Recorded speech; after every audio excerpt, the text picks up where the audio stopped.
সাংগঠনিক দক্ষতা ও সমাজসেবায় বিশেষ অবদানের স্বীকৃতিস্বরূপ কুষ্টিয়ার দৌলতপুর উপজেলার ইউনিয়ন বিএনপির আহ্বায়ক আমজাদ হোসেন ২১শে স্মৃতি পদক ২০২৫ অর্জন করেছেন।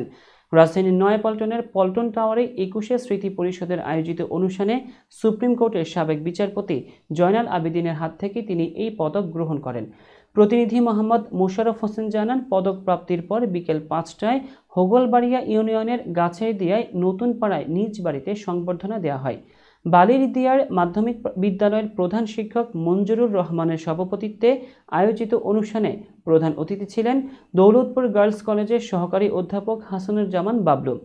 এতে বিশেষ অতিথি হিসেবে ছিলেন দৌলতপুর উপজেলা স্বেচ্ছাসেবক দলের সাবেক প্রধান সম্পাদক লাবলু মাস্টার, যুবদল দৌলতপুর শাখার যুগ্ম আহ্বায়ক মনি লস্কর ও মরিচা ইউনিয়নের সাবেক চেয়ারম্যান মাহবুবুল ইসলাম। সংবর্ধনা অনুষ্ঠানে আমজাদ হোসেনের সহধর্মিণী মোসাম্মদ ফাতেমা খাতুন বলেন, এই অর্জনে আমি ও আমার পরিবার গর্বিত। দেশের উন্নয়নে যে কোনো সামাজিক কর্মকাণ্ডে সক্রিয় থাকব আমরা।